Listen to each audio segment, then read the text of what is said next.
Amahoro bakunze ba televiziyo Tanganyika, kaze mu kiganiro Gospel Talent. Kiganiro Gospel Talent, kiganiro kiba yagira ibintu byerekanye n'Imana, muri make ibintu byereka Imana. Kiba yagira ku mafilme, ku ndirimbo no ku butumwa bwiza. Ico kiganiro ni kiganiro umuntu azabona kurikirana kuri televiziyo Tanganyika. Ikiganiro cy'uyu munsi ngiye kwishikirizwa na Toto Tabafinzi. Tubafitiye uyu mutumire. N'umutumire neza cyane ariko bikora neza muri no minsi. Kuna taja kuri YouTube nada kubimenya cyane ariko ku bantu bari kuri YouTube nibaza ko turiko turajana. Uyu mutumire yarahizagiye cyane gose. N'umumama yasizwe amavuta w'ubwiza ateyigomba. Niyo tugiye gukurikirana uyu munsi agiye kutuyagira aho gospel yiwe iri, talent yiwe muri gospel imeze gute. Reka tumwakire. Nanje mwami nkomezu fatu kuboko niwe mpanza maso yanje urumucunguzi wanje.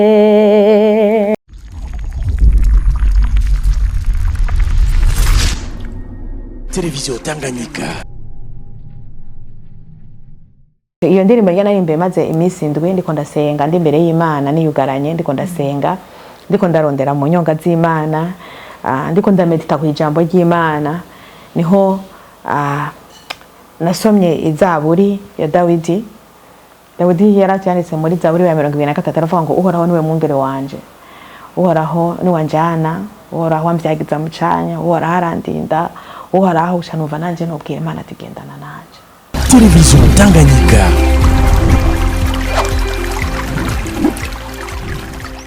Shalom. Shalom. Umeze neza? Turashima Imana. Ndaberewe cyane gose. Murakoze Yesu abahezagira. Amen. Turi kuri televiziyo Tanganyika. Uri gukurikiranwa n'abantu benshi cyane gose. Abafans bawe, abakurikirana televiziyo Tanganyika barashaka kumenya umutumire twatumiye uyu munsi ninde. Ku mazina yanje ni Mrs. Pasteur ni ukuri Espérance. Ndi umwe mu bungere bo mu ishengero rya Shalom Temple ikorera mu Nyabugete munsi y'uburongozi bwa Reverend Nimbona Vincent. Ego ndumukozi w'Imana nkuko mumaze kuvyumva, abariko baradukurikirana mwese kuri televiziyo Tanganyika ndabaramukije, abakunda indirimbo zanje Imana ibahezagire, abariko baradukurikirana twese mwese mu mpingo itandukanye Imana ibahezagire. Ego nko maze kubabwira mwumvise amazina yanje, narakijijwe, ndakunda Yesu, ndumumama sabana batanu, egome ndubatse, Yesu abahezagire. Twashaka gusaba umando tucishize ko gatoya tumande kube vibe tubyohe gukwanza Reka turirimbe indirimbo ivuga ngo gendana nanje, ni title ya album canke EP y'indirimbo maze gushira ahabona. Gendana nanje mwami nkomezu fatu kuboko niwe mpanza maso yanje urumucunguzi wanje njana aushaka mwami nkoresha icugomba Yesu ndakwihaye buwa witeka niwe nahisemwo urumucunguzi wanje niwe nahisemwo urumucunguzi wanje. Ndibaza ko nubandageza aho. Wow, so good. Merci. Abantu badukurikirana umunsi ndidira muraza kugirwa cyane gose. Uyu mumama afite impano idasanzwe. Ndamonyemo impano ya Dawidi. Dawidi yarafite impano yo gucuranga akagira n'impano yo y'ubuyobozi. Nawe ni umurongozi mu ishengero akafite n'impano yo kuririmba hari abantu bashaka kumenya rero byimbitse cyane gose ko shaka kubabaza mwatanguye gute carrière yanyu yo kuririmba kugira mwiyumve ko mushoboye kuririmba ko muja muri studio byatanguye gute? Imana iguhezagire ikibazo ciza. Novuga ko kuririmba ari ubuzima bwanje. Ego je mvuka mu muryango ukijijwe kandi mvuka mu muryango w'abaririmbyi kubera papa wanje yari umuririmbyi akongera akaba umucuraranzi na mama wanje yari umuririmbyi akaba umusenzi apariye kuba bari n'abarongozi mu bikorwa by'Imana mu nzu y'Imana. Rero bibiri mu maraso yanje ndabikunda kuririmba kuva nkiri umwana. Naregeranya abana bato tukaririmba. Ndi umwe mu batanguje korale y'abana ubu rimwe amakorale abiri muri Anglikane Eglise Anglikane yo mu Ruziba yitwa Tunda la Bwana mugabo ubu irimwe amatunda la Bwana hariho A na B mugabo ndi mu bayitanguje kiri korale y'abana tukiva muri Sunday School dutangura ivyo byo kuririmba kubera vyakuze biri muri jewe ndabikunda. Egome ni impano rero yo kuva mu bwana yo kugeza uyu munsi nifuje ko cyo bigikoresho kimwe mu ivuga butumwa nkoresha mu gushikana ijambo ry'Imana kure kuko Imana yanje niyo mwizigirwa, Imana yanje n'inkomezi, Imana yanje ndumva mpamagarirwa kuyivuga nkuko namaze kubirobanurirwa nk'umwongere. Rero kuririmba navyo ni kimwe mu bikoresho nokoresha mu kuvuga namamaza umwami Yesu nkuko Dawidi yabivuze muri Zaburi yiwe ya 28 ku murongo w'indwi aravuga ngo nzohimbarisha Imana indirimbo. Rero nkuko nariko ndabibabwira kuririmba n'ubuzima bwanje ndabikunda. Umwanditsi wa Zaburi ya 28 ku murongo w'indwi yarabivuze yuko azohezagira Imana agashemagiza Imana akoresheje kuririmba. Nanje ndumva ko ari kimwe kuririmba nko nokoresha mu guhimbaza Imana mu kuvuga ubukuru bw'Imana no kwamamaza ubutumwa bw'Imana nkivuga butumwa. Murakoze. Muri ubu buzima bwo kuririmba ino industry wajemo yo kuririmba kujugeraho ama indirimbo zawe zoje kuri réseaux sociaux wabijemwo nk'umwuga ndetse jewe ahandaje gukora akazi ko kuririmba ku buryo nzokwinjizamwo ubutunzi bwanje nzoshetamwe amafaranga yanje nongenda yasarure. So dushaka kumenya wabijemwo nk'umwuga cyangwa wabijemwo nk'ubutumwa kugira ngo ijambo ry'Imana ryamamare mu mahanga. Murakoze cyane. Je ndibaza mu kwinjira mu kuririmba sindabijemo nk'umwuga ndabijemo nk'ivuga butumwa ahubwo nzoshiramo inkomezi zanje shiremo uburyo bwanje kugira ngo ijambo ry'Imana rigere kure abantu bakire abantu bahembuke abantu bamenye Imana abantu batabagwe. Ni muri iyo sanse rero no bivuga yuko ntabijemo nk'umwuga ariko ndabijemo nk'ivuga butumwa. Murakoze. Sorry ko utaze kuririmba ariko vruma kuririmba biraryoshe. Kuririmba biraryoshe. Kuririmba biraruhura. Kuririmba n'ubuzima. Kuririmba biraruhura niko nabivuga. Birakura stress. Iyo uririmba urumva ko uruhuze. Kuririmba rero ni vyiza. Kuririmba biraryoshe. Kuririmba birahindura ubuzima. Kuririmba birahindura ikirere. Kuririmba birahindura atmosphere. Kuririmba ni vyiza. Kuririmba iyo ndiko ndabikora je ndanezerwa ndabikunda cyane kuko birangiza mu mwanya mwiza wivuga butumwa birangiza mu mwanya mwiza wo gusenga. Uraze iyo ufashe ikirere cyo gusenga wabanje kuririmba aba ari ibintu vyiza cyane gose. Iyo ugombye kwigisha ijambo ry'Imana wabanje kuririmba wumva amavuta yururuka yihuta. Rero kuririmba ni ikintu cyiza cyane gose ndagikunda kandi kiranyura muri jewe. Wow. Umuntu wese arasigaye kuririmba mwifusha ubusa gerageza uririmbe kuko ndadini ijambo y'Imana rivuga ngo iyo ubabaye nusenge ngo iyo unezerewe naho ririmba. Bisobanura ibyo bintu bibiri biratandukanye cyane gose. Ushobora kuririmba ubabaye maybe uririmba ubabaye ukomeza kubabara kuko ngira amarira caguma za sentiment emotion nyinshi ariko iyo ubabaye senge unezerewe uririmbe. Rero bisobanura ko umuntu waronse impano yo kuririmba nuguto ofisi ijwi ryo guhibongoza cyane gose nko bikora ariko urashobora kuririmba urashobora guhimbaza Imana nkuko uyu mwene data abitubwiye. Iyi Imana yo kuririmba kugira ishikira abandi bantu benshi uravyishoboza wenyene cyangwa urafise sponsor? Murakoze cyane. Umuntu abo vyishoboza wenyene ku by'ukuri umuryango wanje urashigikiye umutware wanje aranshigikiye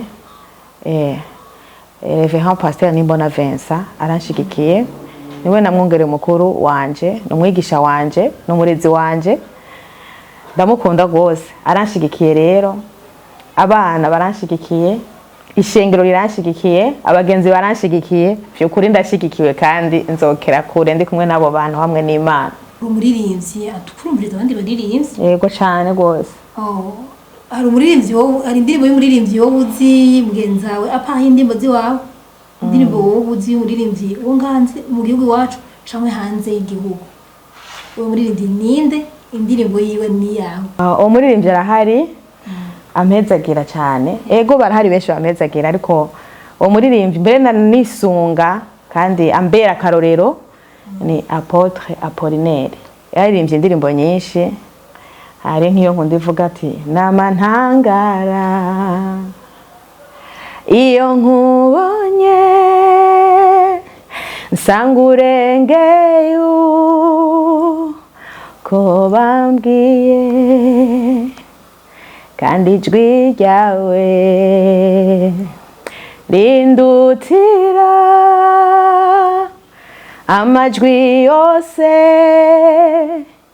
namanumva ukuvuga ko iyo ndirimbo yiwe irampezagira cyane kuko uko niga ijambo ry'Imana uko nsenga uko nsoma guma mpishurirwa Imana nkasanga vyukuri uko bayimbwiye uko numvise intahe nkabona Imana ibandanya yaduguka ari nini vyukuri Imana irarengera cyane uko tuyibaza nuko tuyiyumvira n'izindi ndirimbo ziwe nyinshi nkunda cyane indirimbo yanje nayikuye Igorogota igiye yabambwa umukiza wanje nakuri Kristo ni kirumara mu buzima bwacu Kristo ni indirimbo yacu Kristo n'ubuzima bwacu rero nimba turiho nimba turirimba nimba dufise aho tugeze no kubera Kristo yavyemeye ndabaye inspire ko ndumviriza abandi ndakunda kumviriza Ada wo muri Nigeria Pasteur Ada indirimbo ziwe ziranyubaka kuko ni indirimbo zishingiye mu ijambo ry'Imana rero nawe aranyaspira iyo ndikunda mwumviriza hama kandi ndifuza kweri gutera intambuko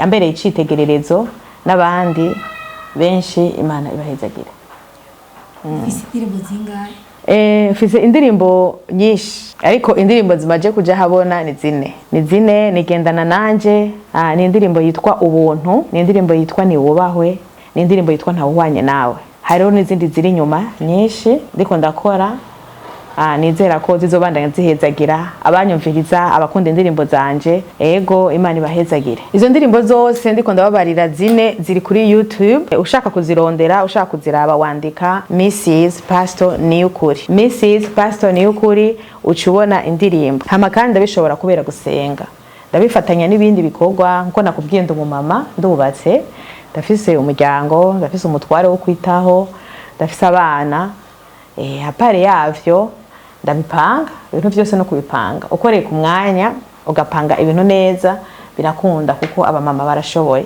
kandi urazi ko turi bamaboko igihumbi byose rero birakunda ko ushobora kwitaho umuryango hama ukigisha birashobora kwitaho umuryango hama ukitaho n'itorero ivyo byose birashoboka byose urabipangiriya ukabisengera ugapanga neza umwanya wawe ukamenya ati uyu mwanya ngomba kuba ndi mu muryango uyu mwanya ngomba kuba ndi mu bikorwa by'Imana byose bica bigenda neza ushaka kwibona mu myaka 5 iri imbere mu myaka 5 iri imbere ndifuza kwibona aho nzoba nabarafashije abantu benshi narubatse imitima hari abantu bashinga intahe ngo barafashijwe n'ijambo iciye mu ndirimbo mu ivuga butumwa bizananye kwa Mrs Pasteur Niyukuri Espérance ndagomba kubona abantu benshi bakijijwe ndagomba kubona ishengero rinini ry'abantu bahuye na Kristo biciye mwiri vuga butumwa ryo guhimbaza Imana biciye mu ndirimbo zizokurikira ngiye gushira habona mu minsi iri imbere no kuvuga ko izo ndirimbo hazoba harimo indirimbo z'igiswahili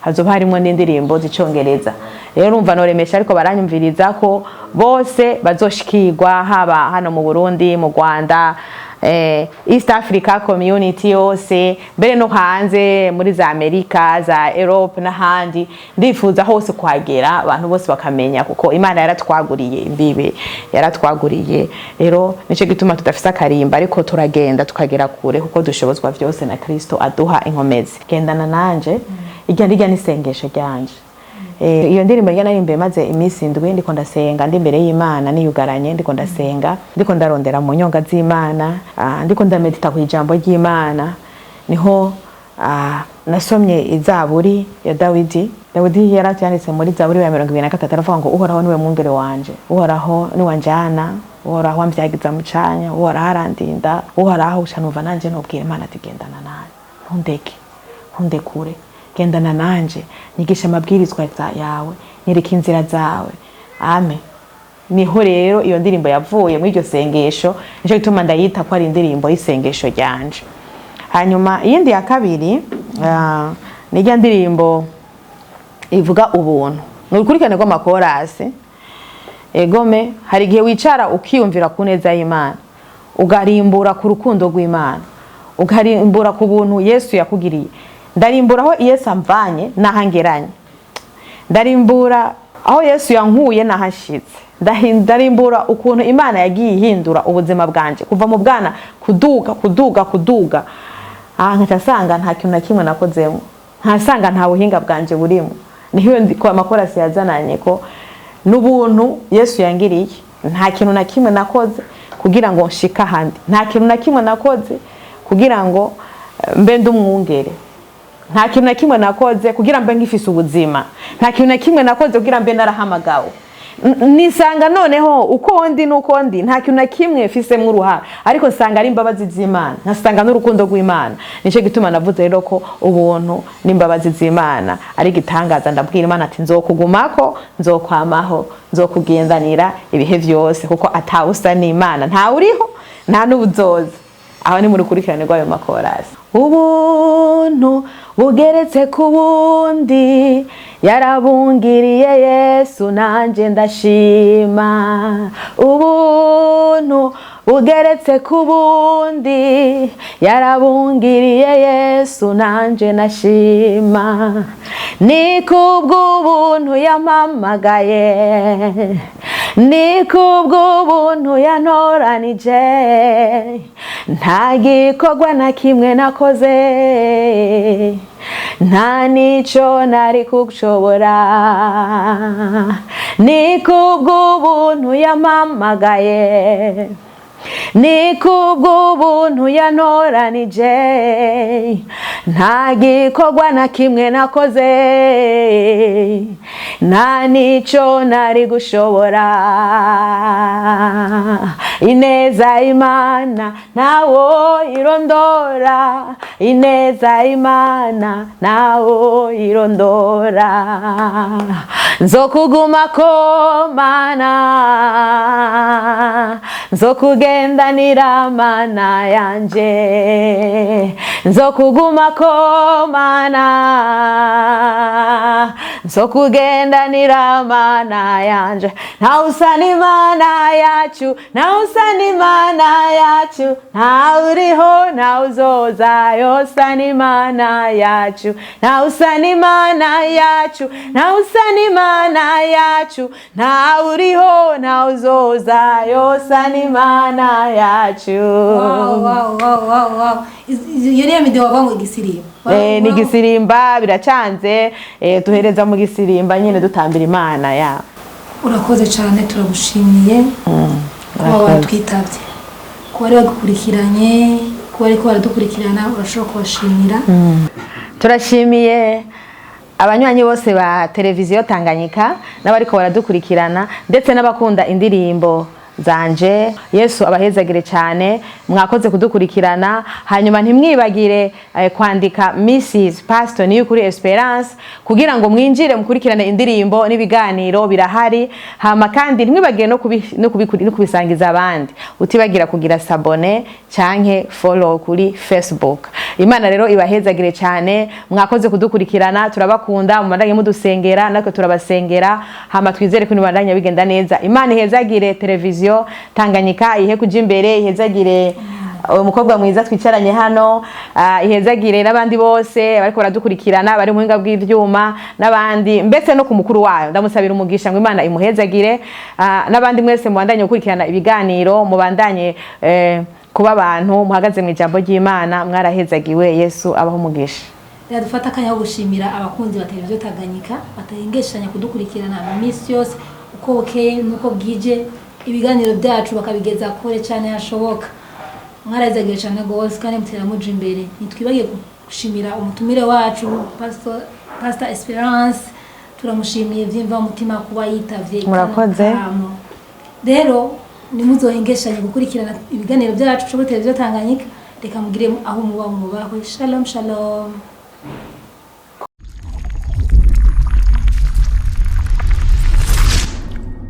Télévision Tanganyika.